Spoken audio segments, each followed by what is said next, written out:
are 1 minute away from 11, but I am going to get us started. Welcome to everyone in the public gallery joining us today for our extraordinary council meeting. Any apologies? Same as earlier. Declarations of interest? No leave of absence, no acknowledgement and tributes, no public input and petitions, no extraordinary business. This is an extraordinary council meeting. I'm going to take you straight to page 4. Joe, I'm going to open the floor, give you the opportunity to give us the basics, and then we'll open up the table for councillors to ask questions. Thank you, Your Worship, and good morning, everyone. I will just do a very brief overview. Hopefully you've had time to digest the content of the paper and the attached updated policy. So as you will recall, you adopted a policy back in March around supporting 2P property owners to elevate or lift their houses to mitigate the risk of flooding. And that was in light of the $15 million of funding that was allocated from central government to us and also Mahaki through Toitu. We did firstly try a managed approach model whereby we, as a council, would contract service providers to lift houses. That's not provided the most manageable outcome, so we've looked at different ways of doing things and ways to also expand the policy so we can apply it to more property owners, including those affected by land instability. So we've come back with an amended policy that's broadened. We've also been able to access some additional funding via the Mayoral Relief Fund, so there's some allocated funding within there. And we have been in discussions with Toitu, so they've now lifted a number of houses within the region. They've got sort of a tried and tested process in place, and they're confident that they can do more. A few months ago they weren't in that same position of confidence, but now they've got contractors on board in region, trained up, and they understand the process that they need to go through to get houses lifted. So they are willing to take on that process of managing the lift of more houses. So there will be funding agreements if you adopt this policy that reflect that approach with central government. And then we as a council will allocate sort of a grant-based approach to providing funds to property owners to put mitigations in place, and it won't be limited just to house lifting, to reduce the risk of future natural hazard events. And then the updated policy is attached. It's been through a legal review and they're happy with what's been put forward to you today. And this is a good day for a group of our population who have been in a situation where every policy that was created by the government, the different categories, there was still 23 homes which did not fit into any of those funding applications. So it is good today to see that there is also for those 23 homeowners an opportunity to get the funding, because they are in the same situation as lots of the people who have been included by this for the flooding. So it is good today to be able to give those homeowners also some support in order to secure their homes. So thank you for the work that has gone into this. Councillors, are there any questions or queries? Councillor Foster. Yeah, thank you. On page 10, number 36, just the end statement, the Chief Executive may use discretion to award further grant funding to applicants under the Special Circumstances Clause retained in the revised policy. So I just want to point out, other than costs exceeding the owner's responsibility, what other examples of special circumstances would there be? Your Worship, that is the key one that we're anticipating at the moment, that the costs will exceed the allocated amount and that the homeowner is under financial hardship and unable to find that additional funding themselves. So that's what the key reason we're anticipating. We've left it broad just in case there's some other circumstance that arises that we can't anticipate here today. If there is money available. And that's if there's money available. There's not enough money available, so it's up to the CEO, which actually puts a lot of pressure on her to determine what priority the special circumstances should be used. So, I've got a little bit of concern about that. I don't know if she needs that kind of pressure because I mean, I think... I don't know if there's anyone other... We probably won't know until I think this is one of those, we're not sure until it happens, because there's ways it may potentially be something that sits slightly outside of the norm. Little nuances that can pop up from time to time, and the team go through quite a robust process of memo that outlines the special circumstances and the things that we need to consider and all the remedies, and then all goes for legal review as well before councillors make a decision on whether it will apply. So hopefully we don't have any special circumstances, but I'm really also clear that there is a finite pot of money to apply. Councillor Thompson. Just on the reimbursement of, I'm sure others have, I've had quite a few emails in terms of people not being reimbursed yet. I think they paid for it back in November 23. Is there any indication when I keep getting messages and emails, mentions TTBL have done quite a number? I'm just wondering if they've been paid yet, because if they've done quite a number, it's probably adding up to a lot of money now, or have some people been paid and others not? Just wondering what's going on there. Through you, Your Worship, I can't speak for Toitu and their funding arrangements. In terms of the reimbursement process, the Chief Executive has signed off, I believe, 9 properties for reimbursement. We have also received written confirmation from the Crown that they will release funding to us to enable us to make those payments. I don't think that money has arrived in our bank account as yet.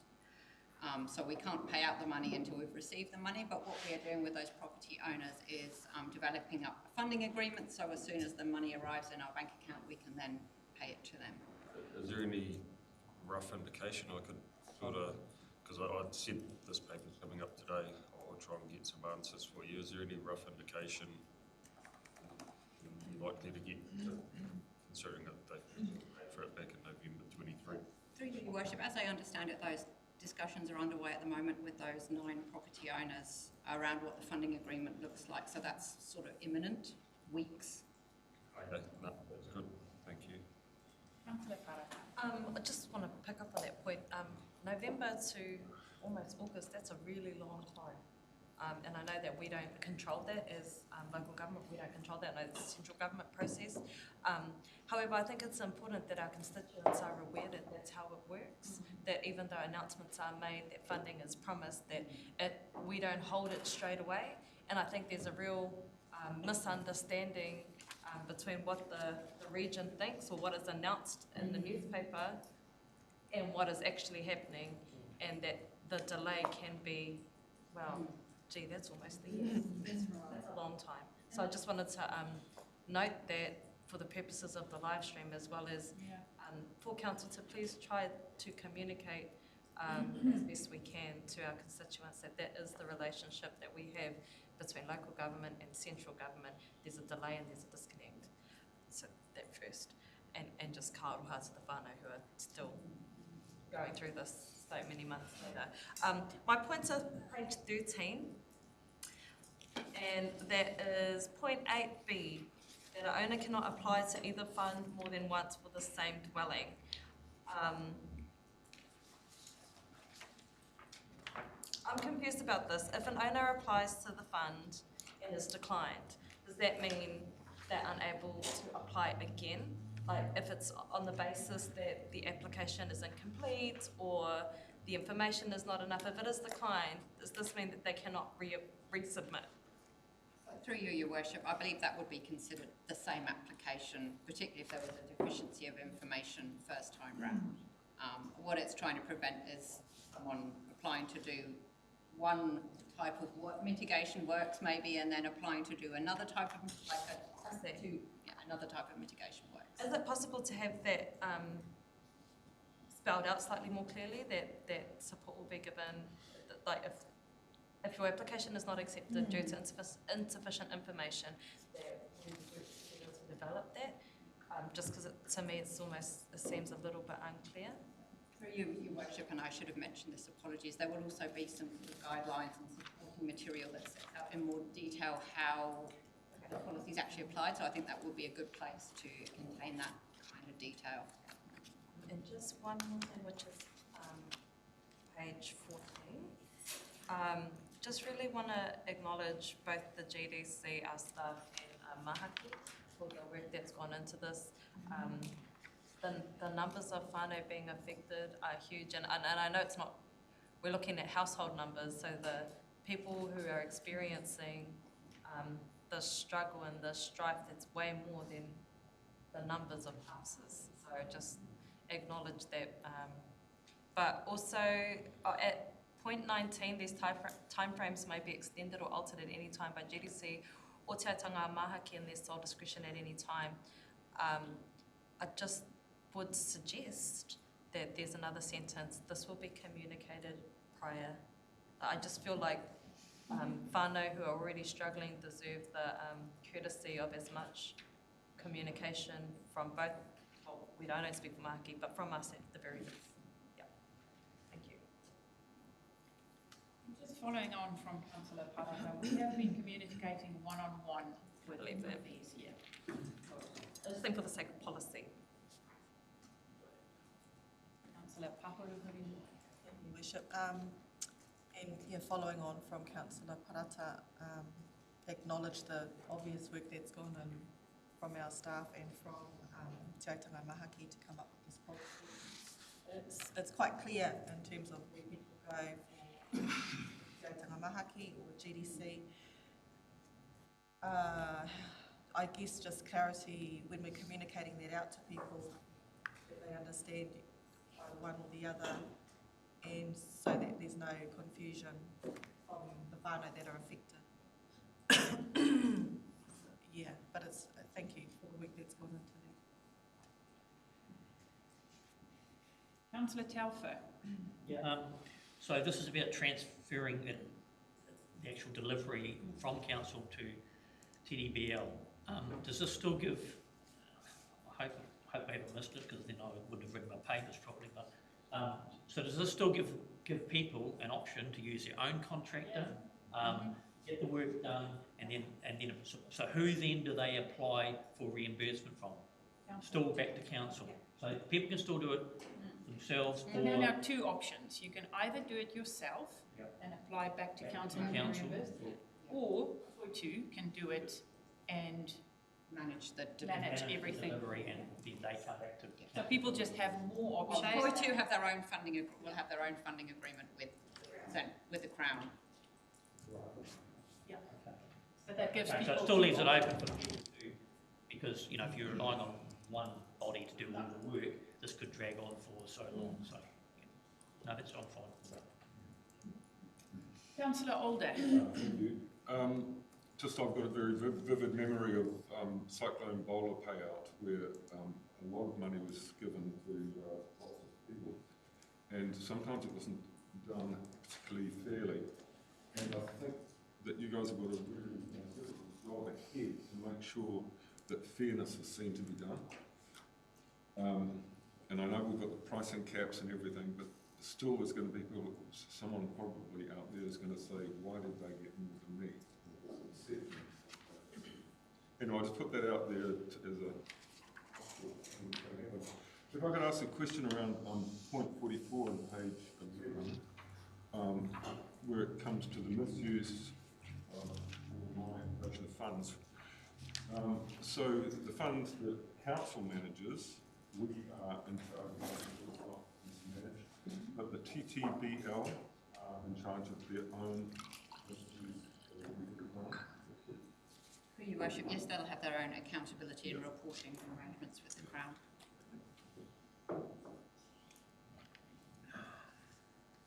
Anyone else who haven't spoken?